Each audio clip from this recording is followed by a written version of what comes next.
Bismillahirrahmanirrahim. Assalamualaikum warahmatullahi wabarakatuh. Alhamdulillah alladzi asra bi 'abdihi lailan minal masjidil haram ilal masjidil aqsa alladzi barakna haulahu linuriyahu min ayatina innahu huwas samiul basir. Asyhadu an la ilaha illallah wahdahu la syarikalah wa asyhadu anna Muhammadan abduhu wa rasuluh alladzi la nabiyya wa la rasula ba'dah.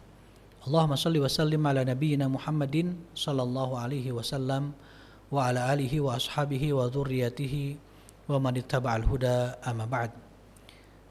Sahabat MUI TV yang dirahmati Allah Subhanahu wa taala, sesungguhnya Rasulullah sallallahu alaihi wasallam dalam memberikan pengajaran kepada para sahabat radhiyallahu anhum ajmain dan tentu saja kepada kita semua sebagai umatnya, beliau memberikan pendidikan dan pengajaran kepada kita, salah satunya dengan metode berkisah.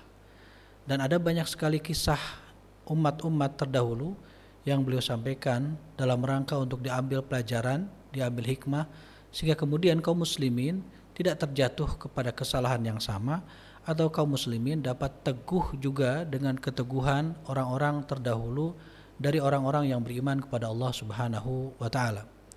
Sebagaimana satu kisah yang disampaikan oleh Rasulullah sallallahu alaihi wasallam, salah satunya tercantum dalam kitab Imam An-Nawawi rahimahullah ta'ala, dalam kitabnya yang terkenal Riyadhus Shalihin.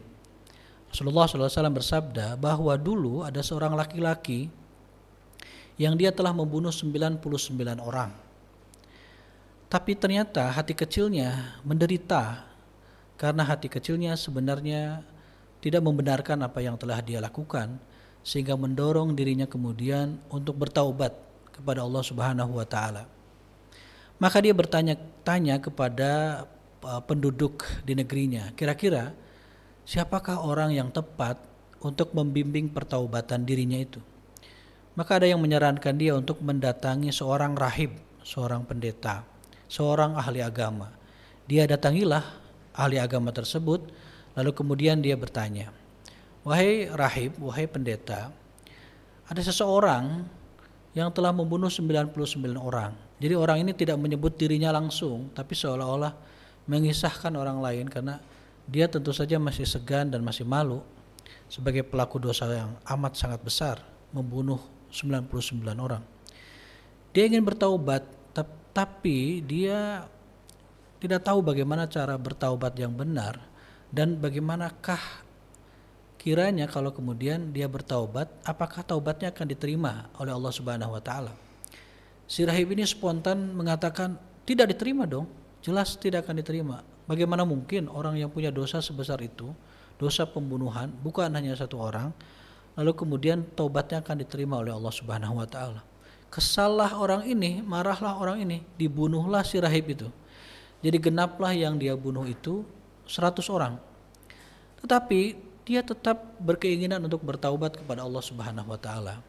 Dia bertanya-tanya lagi kepada warga sekitar, kira-kira ke siapakah dirinya harus mendapatkan bimbingan jika dirinya ingin bertaubat. Maka ditunjuklah dia kepada seorang alim, orang yang berilmu, seorang ulama. Maka didatangilah orang alim itu, dan dia kemudian berkata, "Wahai alim, ada seseorang yang telah membunuh 99 orang, bahkan 100 orang. Dia ingin bertaubat, kira-kira taubatnya diterima atau tidak?" Alim ini mengatakan, "Siapakah yang dapat menghalangi orang yang ingin bertaubat kepada Allah dari pengampunan Allah Subhanahu wa taala? Insya Allah taubat orang itu bisa diterima. Tapi dengan satu syarat," kata orang alim ini. "Apa syaratnya? Dia tidak boleh tinggal di negeri ini. Dia harus hijrah. Dia harus pindah. Karena di negeri ini banyak orang-orang seperti dia. Banyak orang-orang yang toleh, orang-orang yang tidak benar. Jadi kalau dia masih tinggal di sini, dia bisa kembali lagi kepada perbuatan jahatnya. Dia akan terpengaruh oleh lingkungan pergaulannya, oleh teman-temannya. Jadi pindahlah dia ke negeri seberang, yang dimana negeri itu penuh dengan orang-orang soleh yang akan mengingatkan dia dan menguatkan dia untuk tetap sungguh-sungguh bertaubat kepada Allah Subhanahu wa taala." Maka kemudian orang itu mematuhi saran itu. Lalu kemudian dia berjalan, bersafar untuk menuju ke negeri seberang, negeri pertaubatannya. Namun Allah Subhanahu wa taala takdirkan di tengah perjalanan, tepat di tengah perjalanan, dia wafat. dia meninggal dunia. Maka turun malaikat rahmat dan malaikat azab. Kata malaikat rahmat, dia punyaku, ruhnya punyaku. Karena dia meskipun belum sampai ke tempat pertaubatan, dia sudah dalam rangka bertaubat kepada Allah Subhanahu wa taala. Tapi malaikat azab menolak klaim itu. Kata malaikat azab, tidak, dia punyaku. Meskipun dia berniat untuk bertaubat, tapi dia nggak sampai ke negeri pertaubatannya. Jadi dia milikku. Sedang berselisih itu kemudian Allah Subhanahu wa taala utus malaikat Jibril alaihissalam untuk menengahi. Maka malaikat Jibril mengatakan, coba diukur ulang. Kira-kira dekat ke negeri yang mana? Kalau dia lebih dekat ke negeri yang dia tuju, taubatnya diterima. Kalau dia lebih dekat ke negeri yang dia tinggalkan, taubatnya tidak diterima. Di saat yang sama, Allah Subhanahu wa taala memerintahkan negeri yang dituju untuk mendekat sejengkal dan negeri yang ditinggalkan untuk menjauh sejengkal. Sehingga ketika diukur ulang, jasad orang itu lebih dekat kepada negeri yang dia tuju, maka itu artinya taubatnya diterima oleh Allah Subhanahu wa taala dan dia dibawa ruhnya oleh malaikat rahmat. Apa pelajaran yang baik dari hadis ini? Pelajaran-pelajaran dan hikmah-hikmah serta faidah-faidah yang luar biasa banyak. Salah satu hal yang terpenting adalah bahwa Allah Subhanahu wa taala Maha Pengampun. Sebanyak apapun dosa kita, semelimpah apapun maksiat dan kejahatan-kejahatan kita, selama kita masih ingin bertaubat kepada Allah Subhanahu wa taala, ingin kembali kepada ampunan Allah Subhanahu wa taala, maka sungguh Allah Maha Pengampun.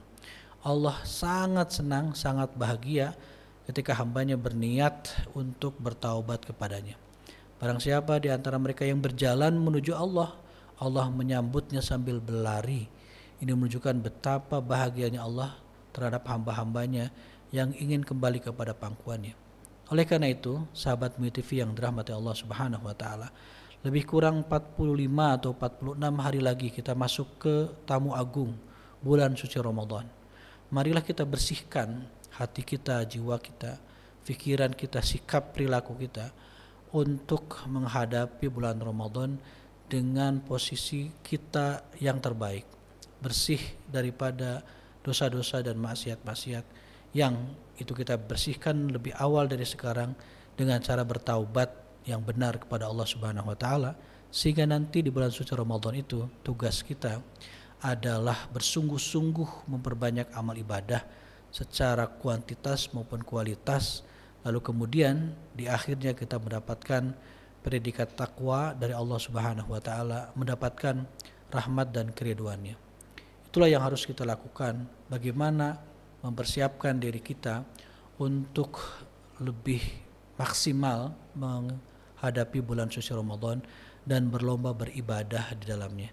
Salah satu hal yang harus kita lakukan untuk maksimalnya ibadah kita di bulan Ramadan adalah membersihkan diri kita terlebih dahulu, sehingga kemudian kita tidak punya ikatan apapun dan kita bisa fokus, bisa sukses dalam menjalani ibadah di bulan suci Ramadan. Masih ada waktu kita untuk memulai program pembersihan diri kita, memulai program perbaikan diri kita, dan memulai program bagaimana mempersiapkan diri kita menghadapi bulan suci Ramadan, sebagaimana tidak putus asanya orang yang telah membunuh 100 orang untuk tetap mendapatkan ampunan dari Allah Subhanahu wa taala.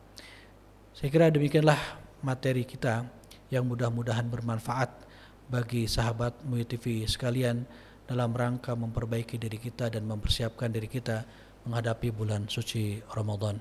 Hadanallahu wa iyyakum ajma'in. Aqulu qouli hada wa astaghfirullah li wa lakum. Assalamualaikum warahmatullahi wabarakatuh.